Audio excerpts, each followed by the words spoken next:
Très bien, ben, écoutez, bonjour et bienvenue pour cette deuxième journée des rencontres d'Espace Marx autour de la thématique savoir, pouvoir, démocratie.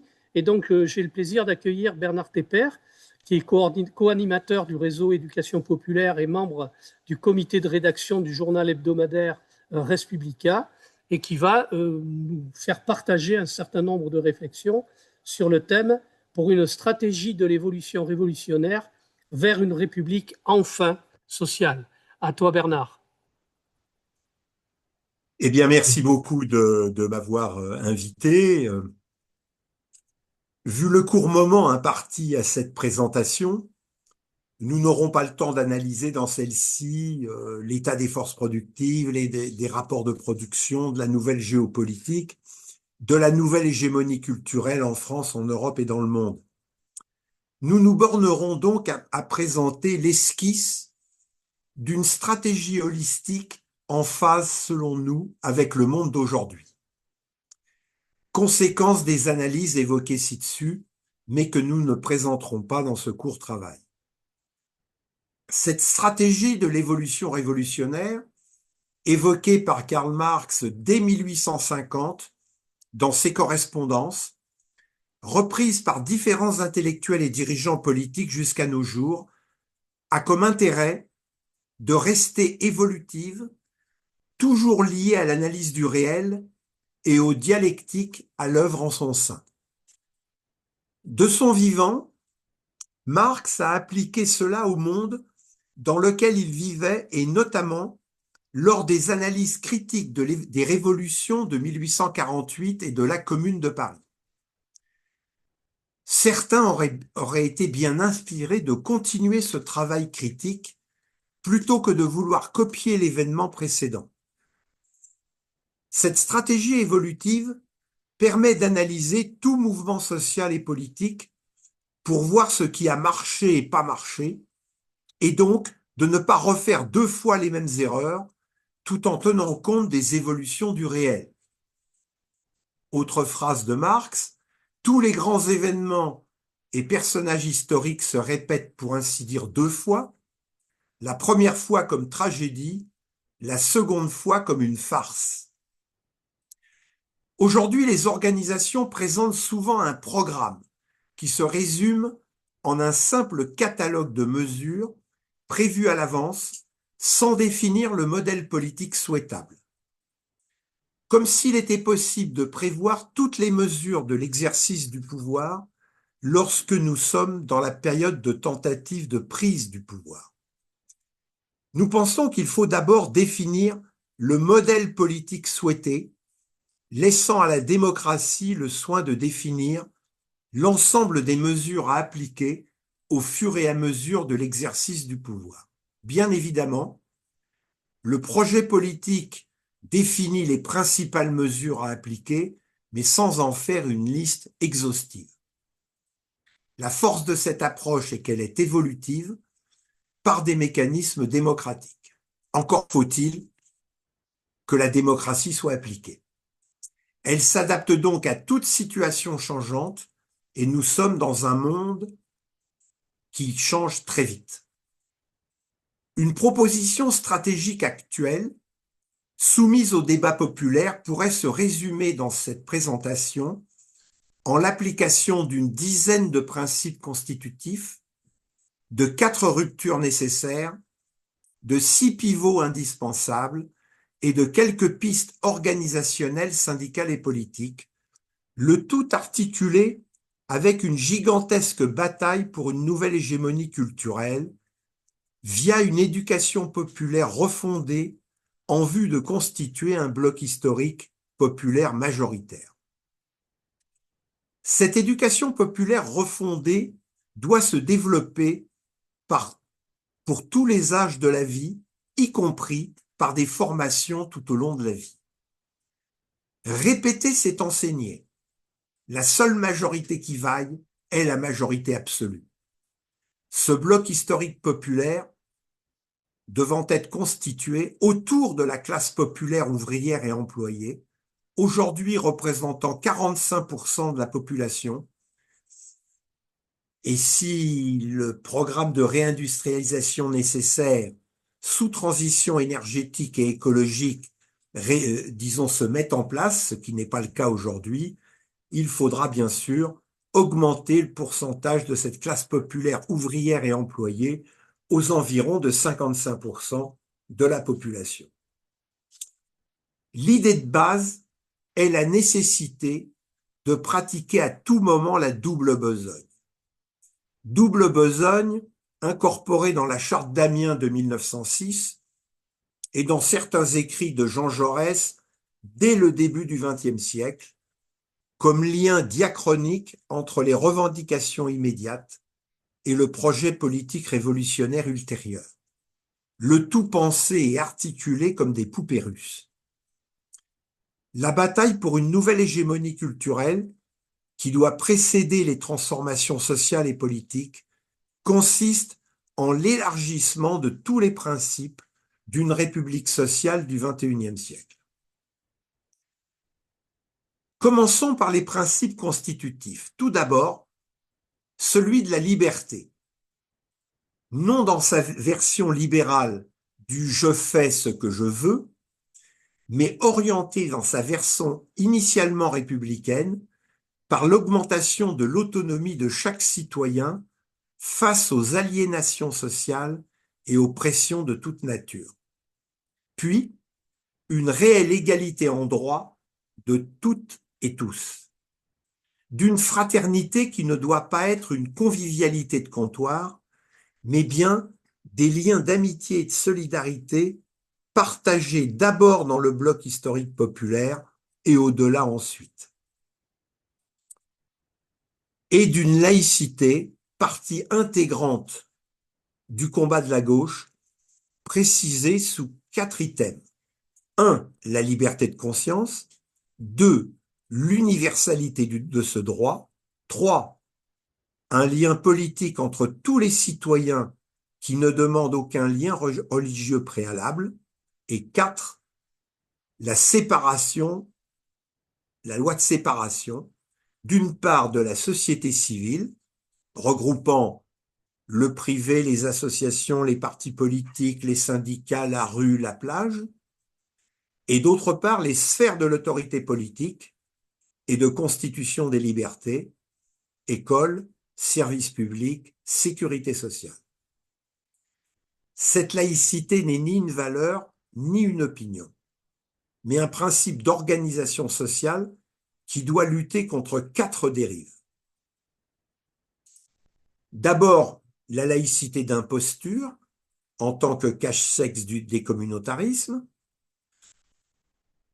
Deuxièmement, la laïcité usurpée, apanage de l'extrême droite et d'une partie de la droite abusivement qualifiée de républicaine, qui vise et stigmatise les adeptes d'une seule religion, hier le judaïsme et aujourd'hui l'islam.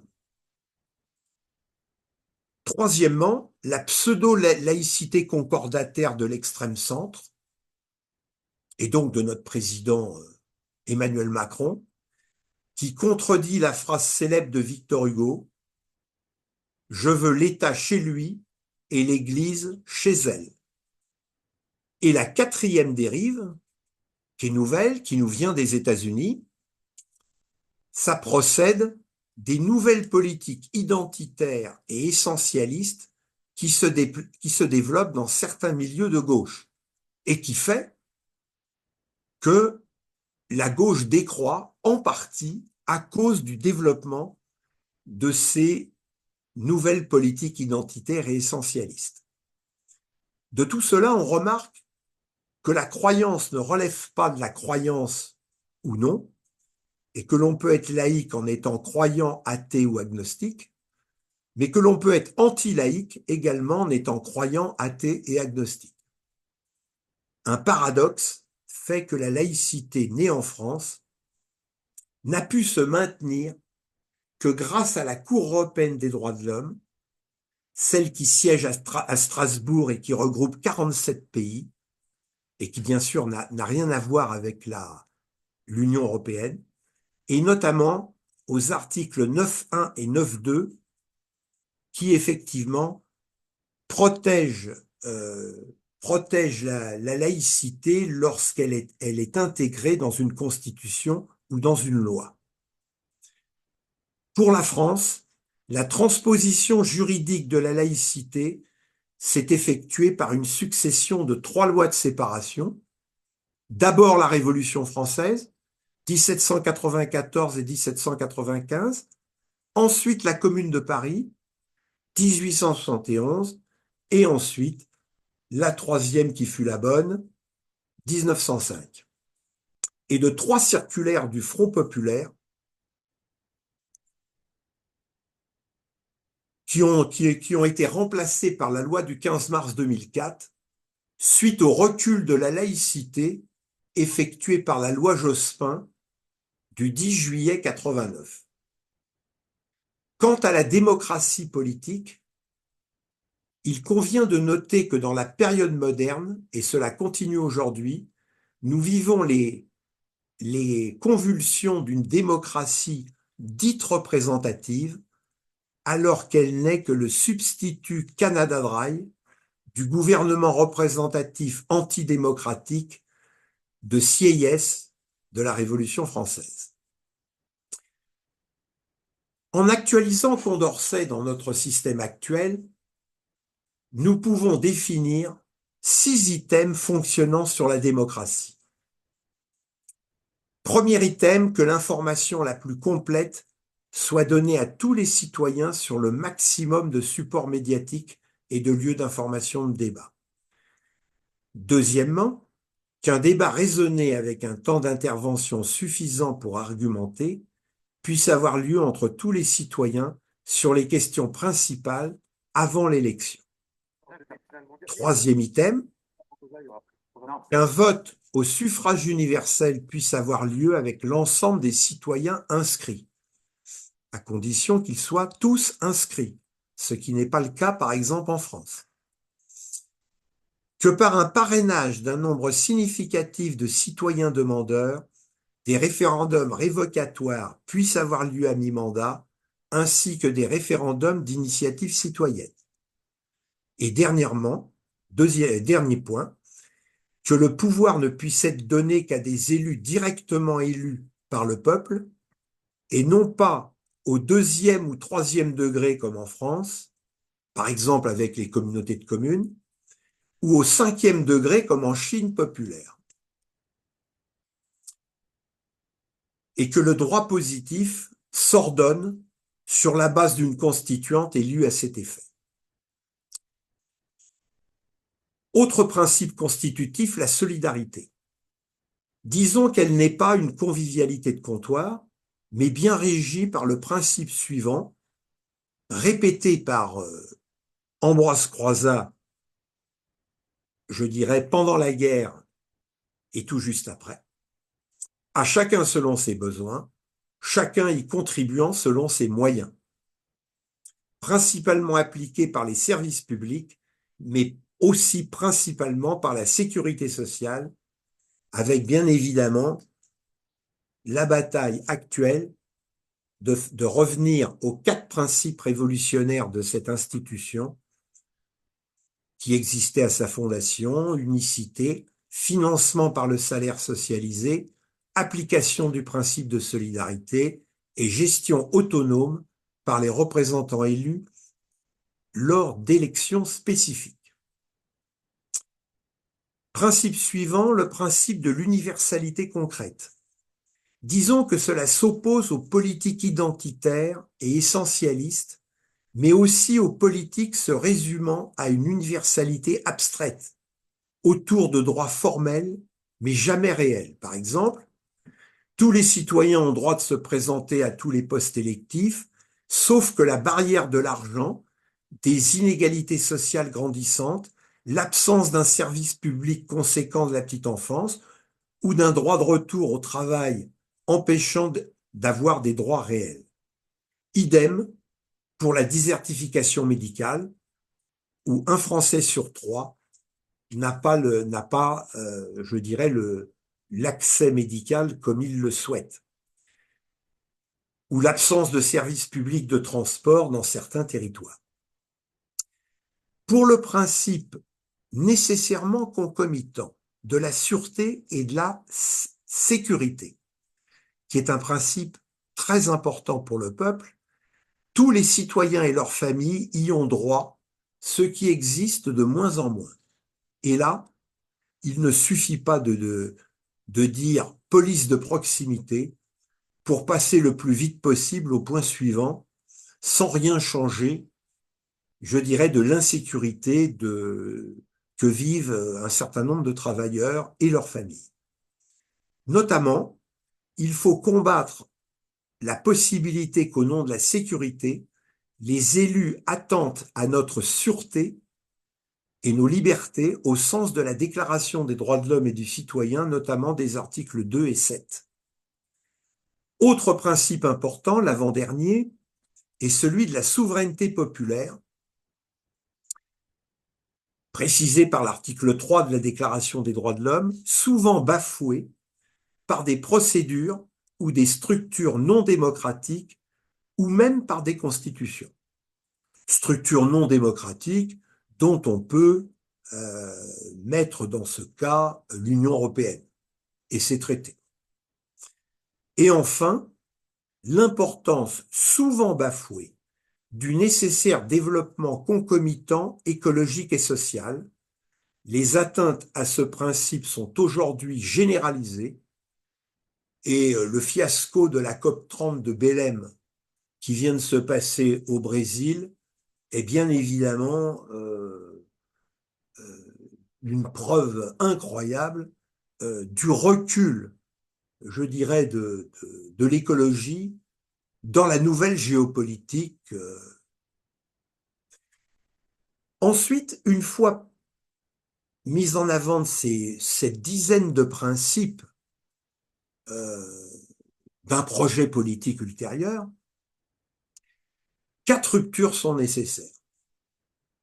Et là, il faut des ruptures, je dirais, qui sont toutes ancrées dans un processus, car on ne rompt pas en 15 secondes des habitudes ancestrales. Mais il faut les engager dès le début d'une éventuelle prise de pouvoir. Il y a 4 ruptures nécessaires. Premièrement, la rupture démocratique, puisque nous vivons un monde de recul démocratique. Une rupture laïque, puisque nous vivons un recul de la laïcité. Une rupture sociale. Là, c'est encore plus vrai parce que la bataille sociale doit rester le primat de tout projet politique de gauche.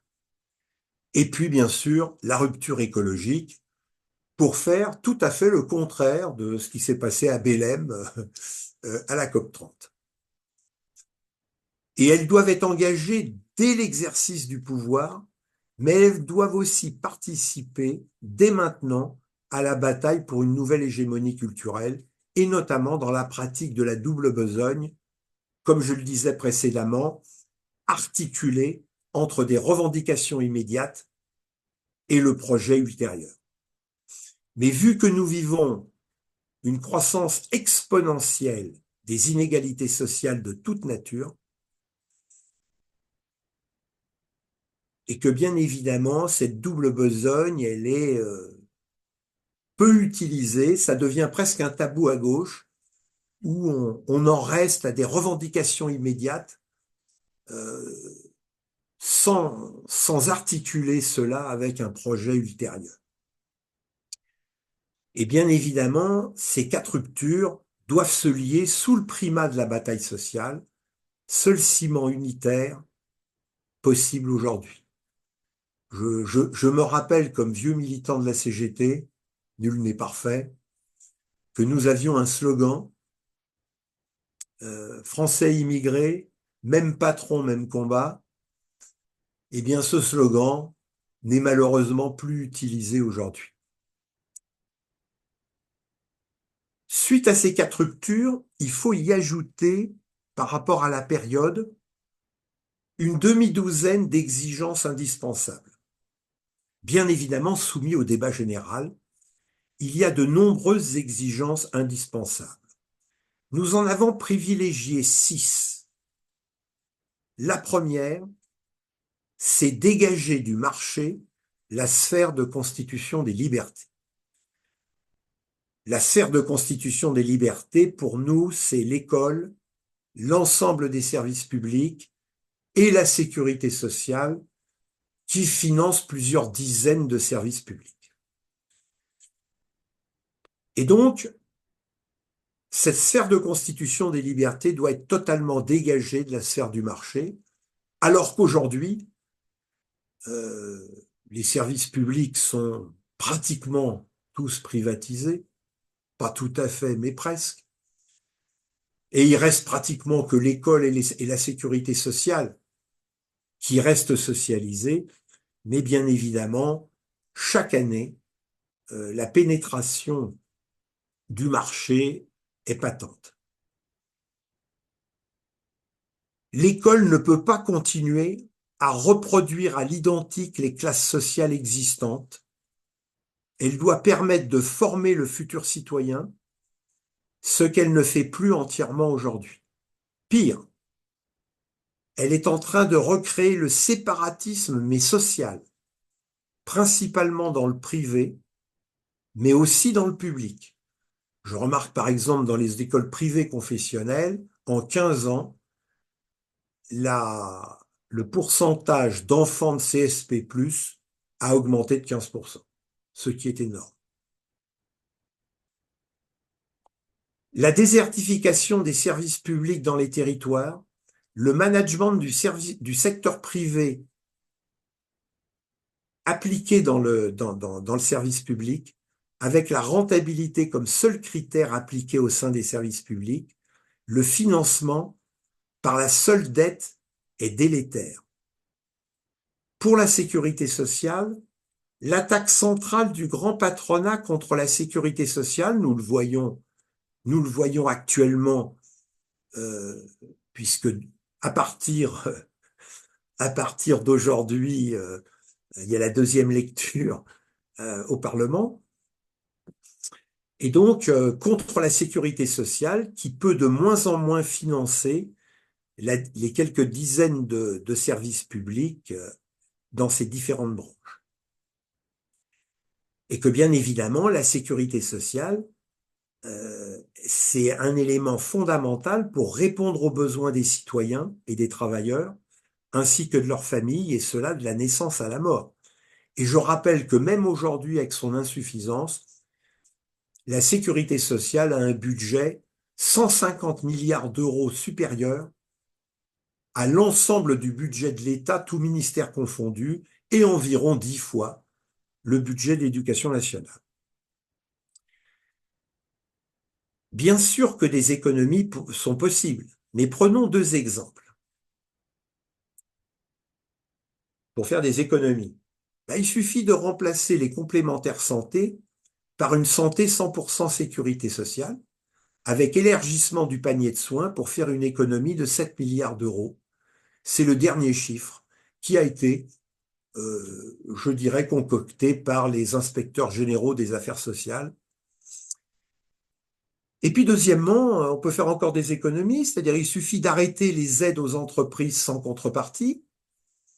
Sur les 270 milliards, c'est-à-dire moi je ne prends pas les 211 milliards de la commission sénatoriale, je prends les 270 milliards du grand détournement, du dernier livre qui vient de paraître, tout simplement parce que j'ai vite vu que dans les 211 milliards de la commission sénatoriale, ils avaient oublié 15 milliards d'exemptions de cotisations sociales, par exemple. Et puis bien sûr, il faut revenir aux 4 conditions révolutionnaires de la création de la Sécu et remettre en fait la Sécu comme elle était dans les 20 premières années de la libération, c'est-à-dire une autogestion réalisée sur l'ensemble du territoire national. Ensuite, il faut prioriser un féminisme social et radical, et non un néo-féminisme identitaire et essentialiste. Par exemple, l'égalité salariale à diplôme et compétences équivalents ne doit plus être un slogan non suivi des faits. C'est-à-dire que c'est relativement facile de former du personnel Bon, il faut augmenter le nombre d'inspecteurs du travail, probablement, hein, pour sanctionner les entreprises qui ne pratiquent pas l'égalité salariale. Il faut arrêter de dire qu'on est pour l'égalité salariale, mais on fait rien contre l'égalité salariale. Deuxième exemple, la stagnation à haut niveau des assassinats de femmes par leurs conjoints doivent cesser. C'est le même chiffre chaque année, malgré toutes les, je dirais, les larmes données à chaque fois qu'on sort le chiffre. Parce qu'il faut, de ce point de vue, créer des services publics pouvant répondre à chaque plainte et à toute demande justifiée de mise à l'abri du parent agressé et de ses enfants. Donc tout ça, il faut prévoir d'avance, bien évidemment.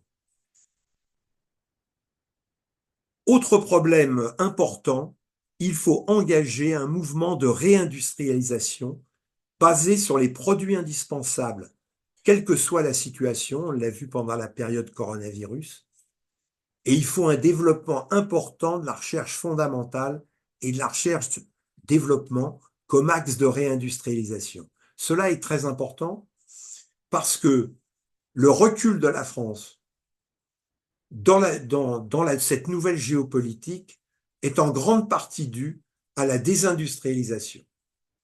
Et cette désindustrialisation, contrairement à l'idée répandue, ne s'est pas développée uniquement parce qu'il y avait des salaires inférieurs dans les pays du tiers-monde, parce que bien sûr, par exemple, l'Allemagne ne s'est pas autant désindustrialisée que la France, mais elle a été réalisée parce que le grand patronat a eu la peur de sa vie en mai-juin 68 et que le grand patronat a décidé de supprimer toutes les grandes concentrations ouvrières.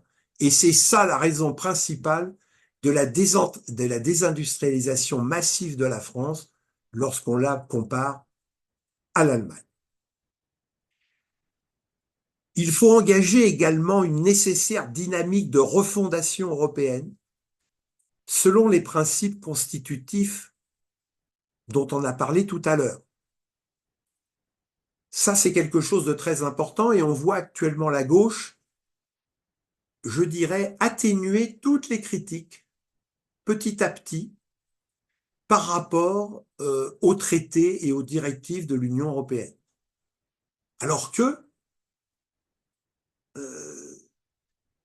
elles ont je dirais, un rôle très important.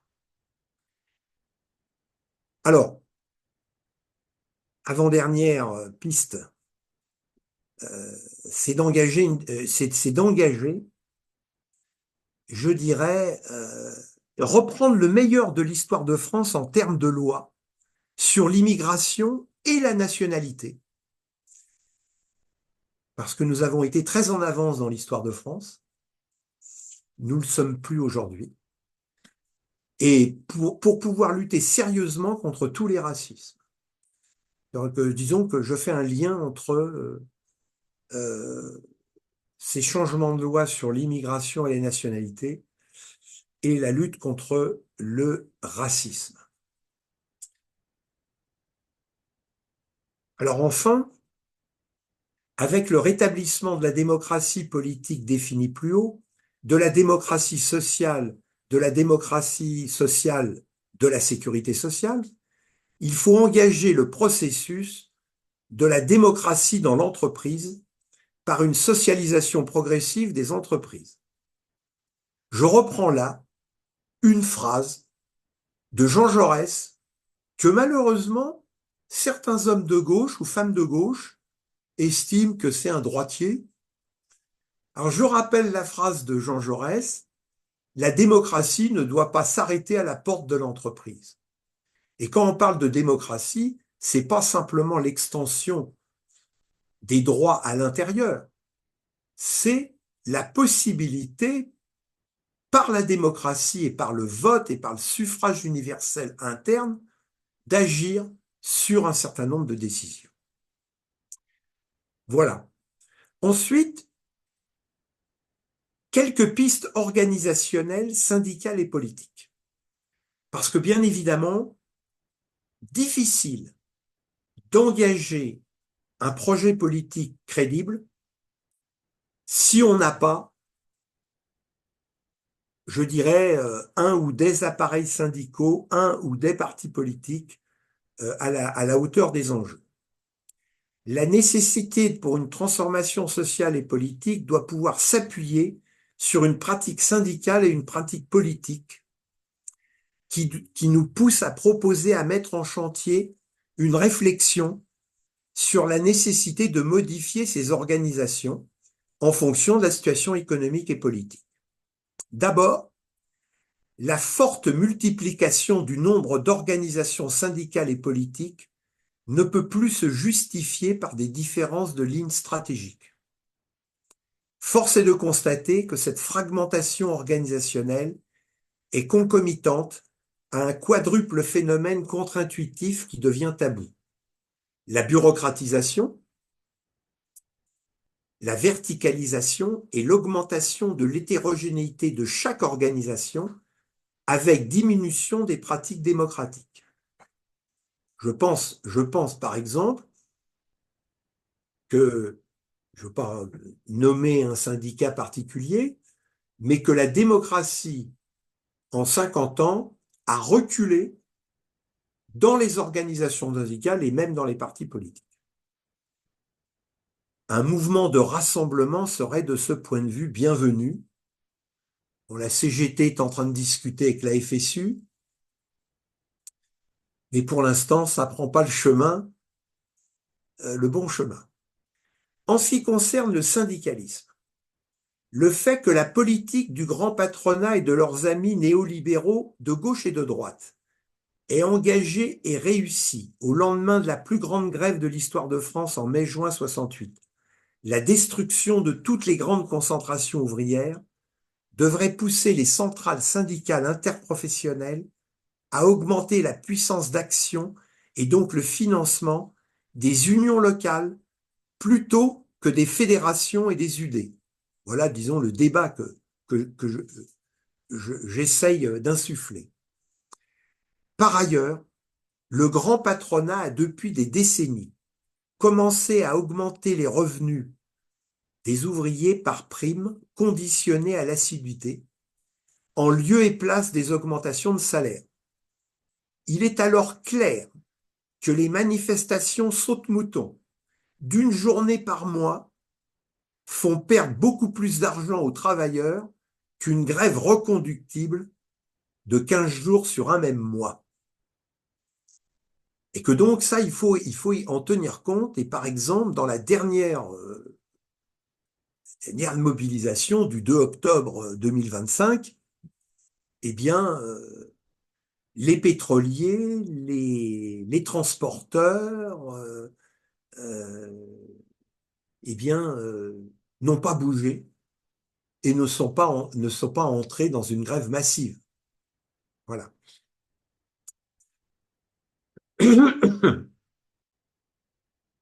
Enfin, le grand patronat a troqué la violence contre les syndicats revendicatifs par la multiplication des entretiens avec les responsables syndicaux, les empêchant d'être en contact avec les travailleurs. Je reprends par là un slogan que nous essayons de développer, c'est qu'en général, il faut que les responsables syndicaux dans les entreprises refusent 2 rendez-vous sur 3 avec leur patron, parce que sinon ils sont pris du lundi 9 heures du matin jusqu'au vendredi 17 heures, et ensuite ils lancent des mouvements de grève sans avoir parlé aux travailleurs. Donc ça, c'est un problème. Que ce soit dans les années 70 ou récemment, une grève réussie demande, en plus de la communication habituelle, de rencontrer les travailleurs un par un. J'ai quelques exemples dans ma vie syndicale. Donc les appels saute-mouton, décidés d'en haut sans contact suffisant avec les bases, deviennent inopérantes. Les derniers appels à la grève dans les secteurs qui se mobilisent le plus n'ont pas été suivis du tout, par exemple le 2 octobre 2025 dernier.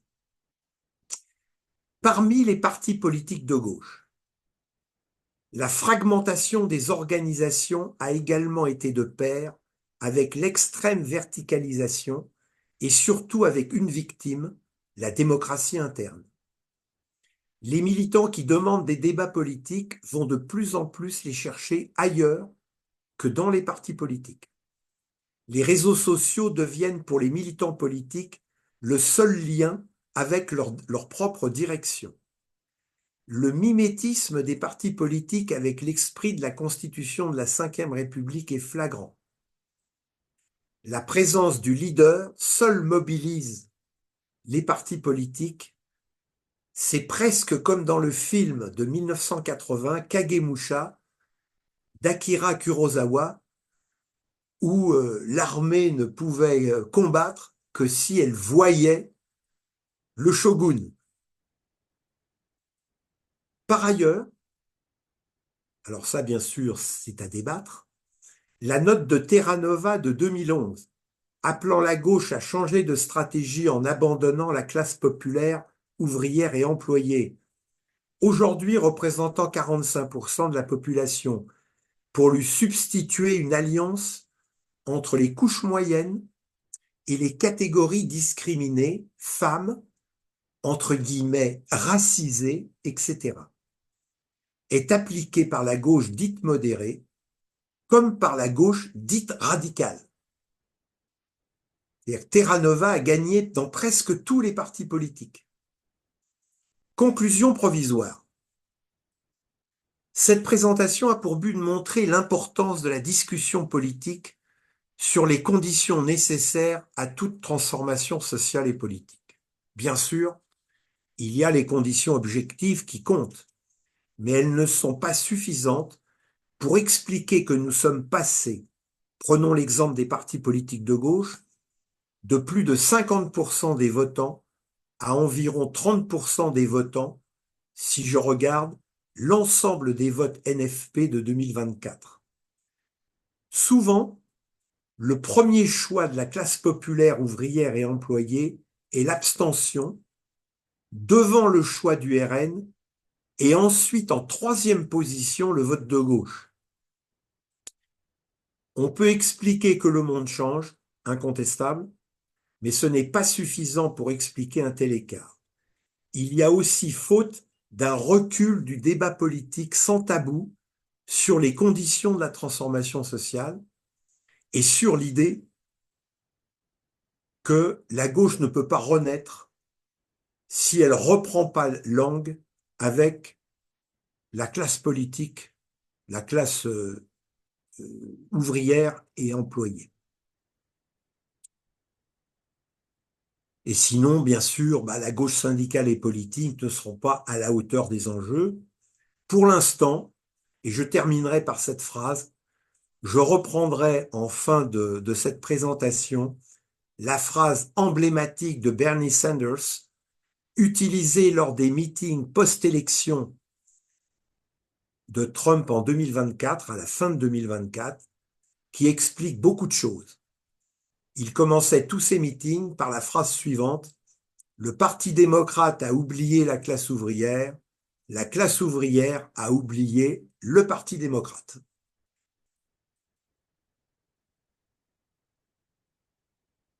Voilà un petit peu une présentation très rapide parce que c'est un survol. Voilà. Et donc, Merci beaucoup, Bernard, pour ta contribution. Est-ce qu'il y a de premières questions éventuelles, prolongement à ce que vous venez d'entendre? Oui, moi, je voudrais Vas-y, remercier. Claudine, ouais. Oui, merci. J'ai pris la parole sans l'autorisation. Pas de Mais souci, pas de c'est ça souci. la démocratie, peut-être. Merci Bernard Tepper, c'est très intéressant. Évidemment, on ne peut qu'être d'accord, mais euh, je me demande si on n'arrive pas à trouver la voie médiane entre les des grosses manifestations, hein, des choses qui rassemblent, et les petites embrouilles qu'on peut faire chacun à son niveau quand on veut enquiquiner son patron, son employeur, ou qu'on veut obtenir quelque chose au niveau très très local. Et alors, je ne sais pas si, bon, il y a certainement un embourgeoisement, hein. Quand on nous parle d'individualisme, on nous pousse à s'embourgeoiser. Et le fait qu'il y a maintenant, il n'y aurait qu'une classe, une classe moyenne, ou des classes moyennes, puisque c'est pas universel. Et je me demandais comment parler, comment travailler cette idée des moyens d'exercer un contre-pouvoir qui soit pas ni uniquement dans son petit coin, parce que moi je suis à la retraite, mais je suis toujours adhérente à la CGT, j'ai été responsable de proximité. Je me suis toujours demandé pourquoi on nous grignote les libertés comme ça, petit, et pourquoi c'est si difficile, non pas d'obtenir des droits nouveaux, mais de maintenir nos droits. C'est ça qui est difficile. Quand, par exemple, on a remplacé les délégués du personnel, mettons, dans notre petite structure avec 50 salariés, on avait 5 délégués du personnel, on s'est retrouvé avec 2 représentants de proximité, hein, divisés pour mieux régner, et restreindre toujours la possibilité qu'auraient les salariés sur le terrain d'exercer une opposition. Et on n'arrive pas à s'opposer à des choses comme ça. C'est l'histoire de la grenouille, hein. On nous plonge, on fait chauffer l'eau tout doucement et on nous enlève des droits. Et je ne sais pas quelle voie médiane trouver entre ces grandes manifestations où visiblement il n'y a pas le succès escompté et ces petites attaques qui sont très très importantes au niveau vraiment infra. Et voilà, donc qu'est-ce qu'il faut faire pour atteindre les objectifs, les exigences indispensables dont vous parlez, Monsieur Tepper? Je ne sais pas si on a trouvé le moyen. Alors, aller discuter avec chaque ouvrier, oui, localement, on le fait. Localement, on le fait. L'ouvrier ou le salarié nous écoute. Et puis il s'en va parce que soit il a peur d'engager quelque chose contre son employeur, parce qu'il a peur d'être renvoyé, je sais pas quoi. Soit il nous dit ça m'intéresse pas. On a du boulot, soyons contents. Enfin, vous voyez, c'est cette question. Comment mobiliser, à quelle échelle, avec quels moyens? Je sais bien que vous n'avez pas forcément la réponse, mais c'est la question que je me pose en tout cas, après vous avoir écouté. Et merci, Claudine. Avec Est-ce qu'il plaisir. y a quelqu'un qui souhaite poser une question ou réagir? Tu viens là, Vincent, pour que on puisse enregistrer ta question. Je, je peux répondre ou j'attends ou une autre question? Attends, oui, peut-être une question Non. supplémentaire. Ouais, Oui, peut-être une question supplémentaire ou un commentaire supplémentaire. Donc, voilà un exposé qui évidemment est plein et richissime,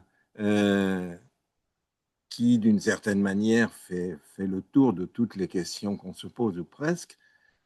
Et parmi celles-ci, j'ai apprécié l'évocation de la riposte ou de la réponse du grand patronat observé par toi, tutoyons-nous, observé par toi après 1968.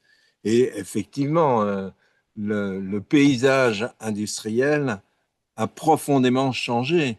Je pense que idéologiquement, tu as totalement raison, mais est-ce qu'il n'y a pas eu une conjonction entre une réorganisation industrielle répondant davantage aux besoins du grand patronat et une volonté, pour y parvenir, en même temps, si je puis dire, d'abattre toutes les solidarités en envoyant les unités industrielles façon puzzle dans toute la France, comme ça avait commencé un peu avant 68, par exemple en Bretagne. Vas-y, Bernard. J'y vais? Bon. Ouais. Alors, bon, d'abord, Par rapport à la première question, ce qui est sûr, c'est que j'ai pas de vérité révélée, hein. Ce que je dis simplement, ce que je remarque. Et je fais cette remarque parce que je suis une vieille personne. Je remarque les différences qu'il y a à l'intérieur des organisations syndicales et politiques sur le débat stratégique nécessaire. Et je remarque l'affaissement de la démocratie. Et quand je dis l'affaissement de la démocratie, ça veut dire on ne discute plus en interne de la stratégie de l'organisation dans laquelle on est. Et donc, comme je l'ai dit tout à l'heure, nul n'est parfait, je suis un vieux militant de la CGT. Eh bien, je dis très clairement qu'il y a une baisse de la démocratie à l'intérieur de la CGT sur les questions principales. Voilà.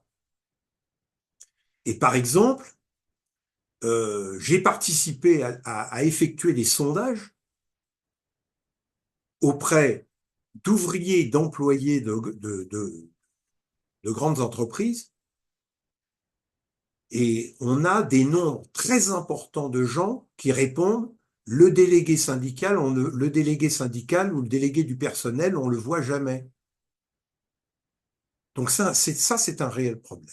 Voilà. Alors, moi, je pense que il est nécessaire de réinsuffler du débat stratégique à l'intérieur des organisations, et peut-être même à des débats au sein de la gauche, syndicale ou politique. Voilà. Je crois que c'est fondamental. Actuellement, par exemple, dans les partis politiques de gauche, la coupure entre les directions et la base, qui n'est là que pour distribuer des tracts qui sont fabriqués ailleurs. Par exemple, j'ai fait un essai sur 3 organisations de gauche. Le nombre de tracts diffusés par des militants de base des organisations politiques qu'ils ont confectionnés eux-mêmes est en voie d'extinction. Ce sont les directions nationales qui envoient les tracts à distribuer. Bon. Voilà. Alors, par contre, le problème est le suivant.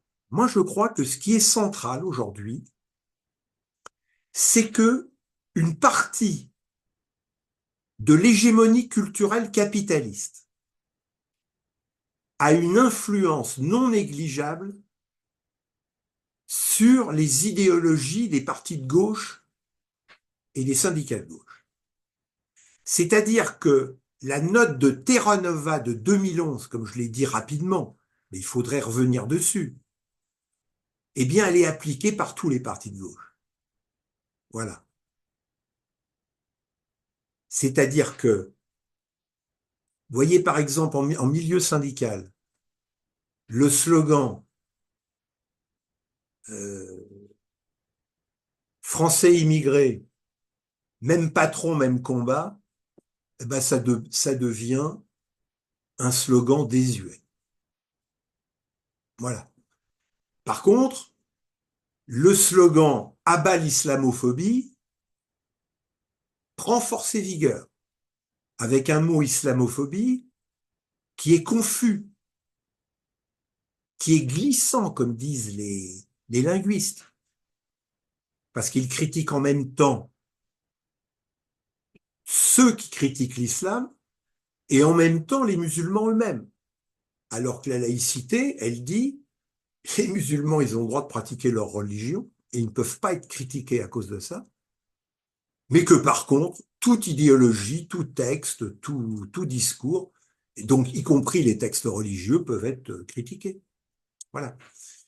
Donc, les changements d'attitude, les changements de slogan.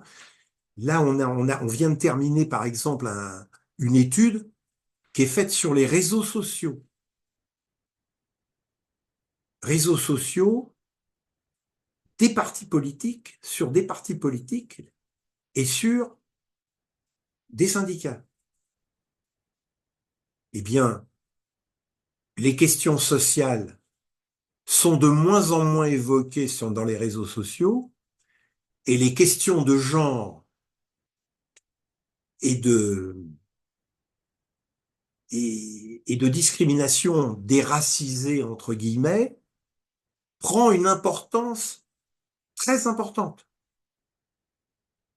Et la question sociale, elle est extrêmement diminuée, alors que je crois pour ma part que le primat du social est un ciment de la bataille révolutionnaire. Voilà.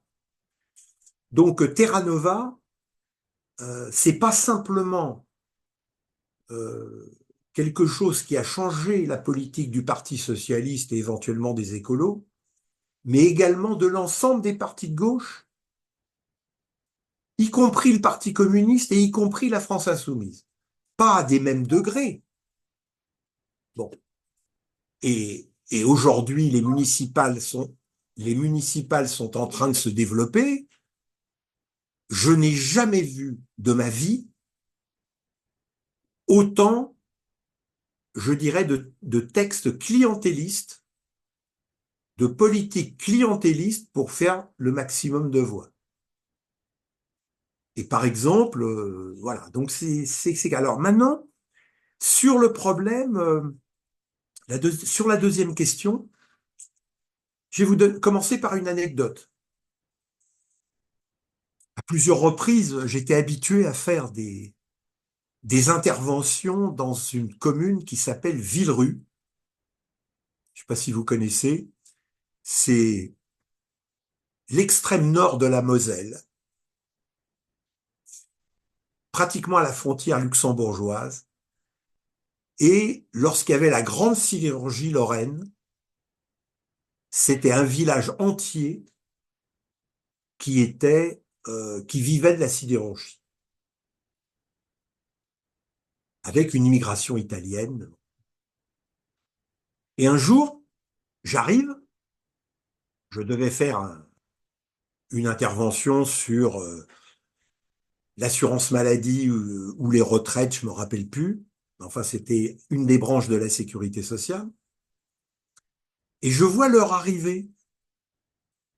Et je demande, tout le monde était là, le maire, les responsables syndicaux de la CGT, la mutuelle CGT du coin, etc., etc. Et je leur dis, mais on démarre quand? Et le maire me répond, mais on attend les luxembourgeois. Alors je dis, mais c'est qui ces luxembourgeois? Eh bien voilà, ce sont des ouvriers qui étaient dans la sidérurgie de Villerue et qui ont été embauchés de l'autre côté de la frontière. Simplement, ils étaient mieux payés au Luxembourg et ils sont toujours vivants.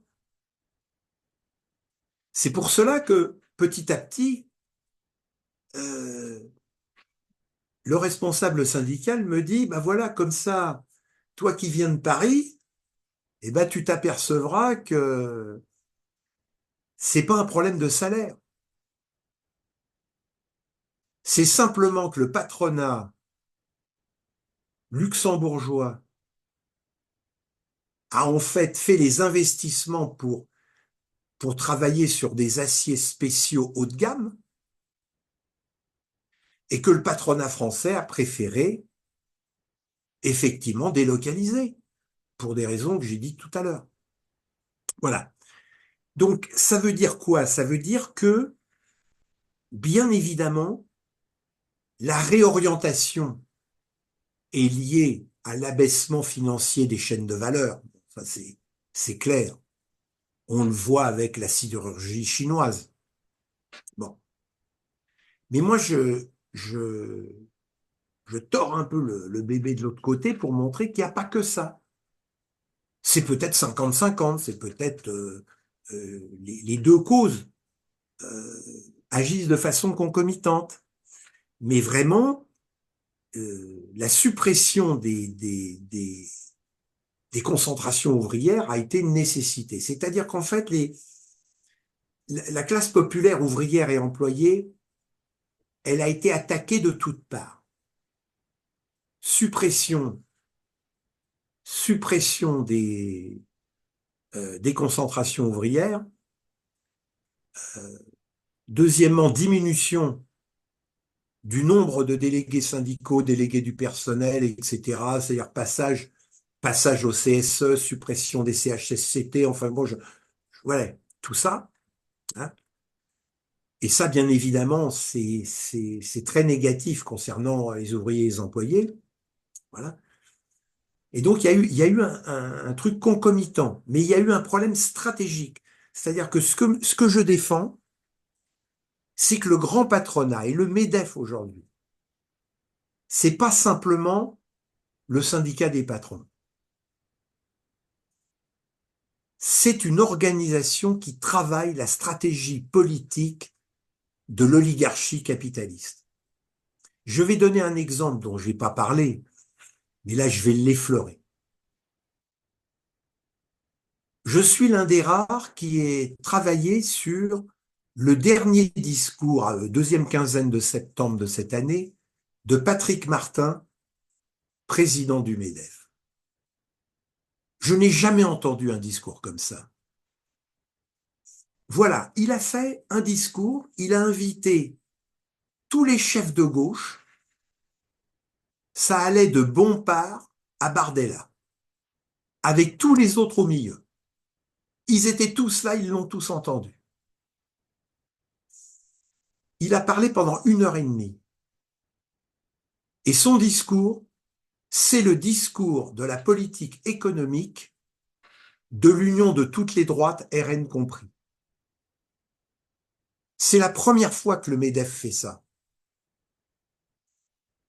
Donc, déjà quand Fillon disait on va supprimer 500 000 fonctionnaires, on disait oh là là, bah lui, il en propose 1,5 million de suppression de fonctionnaires. Vous voyez ce que ça veut dire? Ça veut dire moins de fonctionnaires dans les hôpitaux, moins de fonctionnaires chez les flics, moins de fonctionnaires chez les gendarmes. C'est pas possible autrement. Ça veut dire qu'on est rentré vraiment dans un projet de privatisation des services publics. C'est pas simplement la destruction de la fonction publique. Non. Voilà. Et il a dit, il y a 3 personnes qui ont compris le problème du patronat et les a nommés.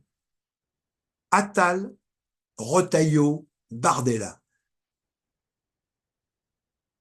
Ce qui est extraordinaire, c'est que tout le monde était là, toute la gauche était là, enfin tous les leaders.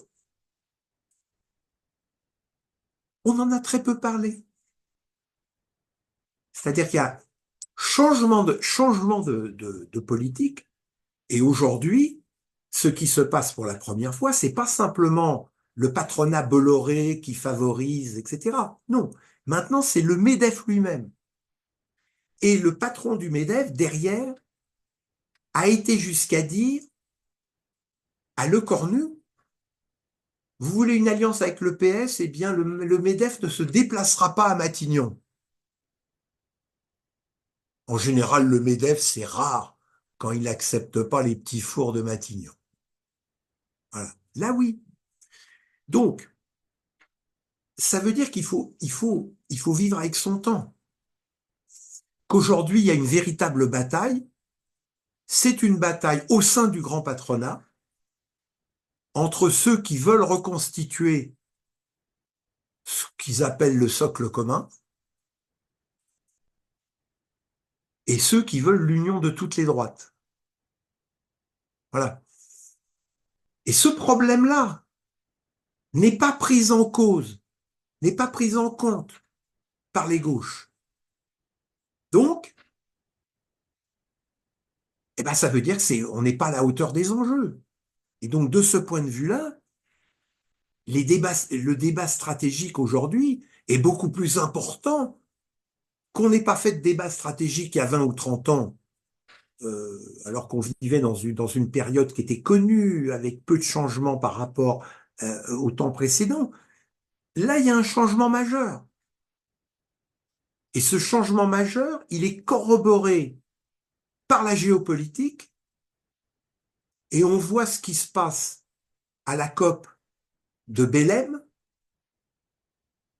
où là, c'est carrément, euh, je dirais, les principaux dirigeants de l'oligarchie, bah, ils ont décidé de pas venir, voilà. Puis déjà de faire ça à Belém.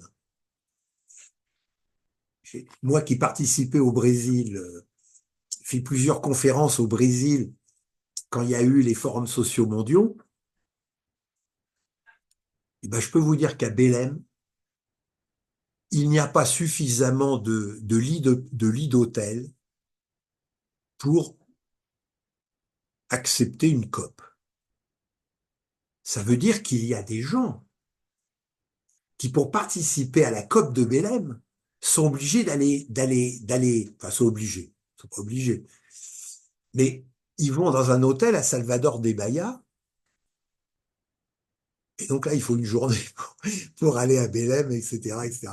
Donc, vous voyez, que ça soit la géopolitique, que ça soit les changements stratégiques patronaux, euh, moi, je crois qu'on ne fait pas suffisamment attention aux avancées stratégiques du grand patronat et bien sûr des partis qui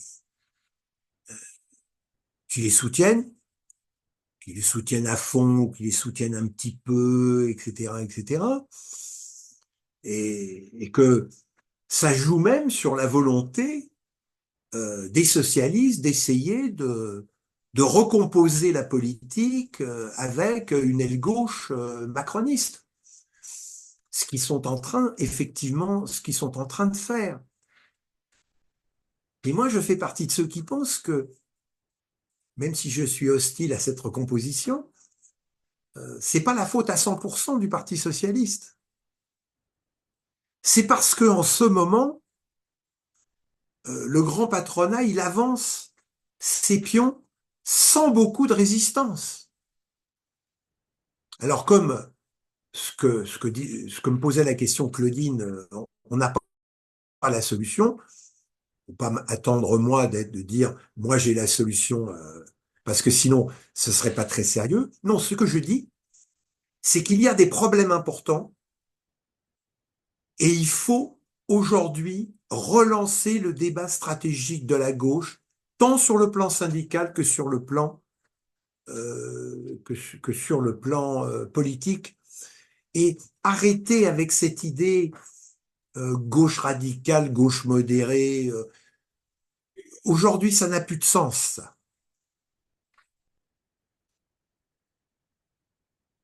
Faut une gauche populaire, voilà. On t'entend pas, Dominique. Parce que, voilà, excusez-moi, je n'avais pas mis mon micro. Donc, je voulais te remercier beaucoup pour ton intervention et ta contribution.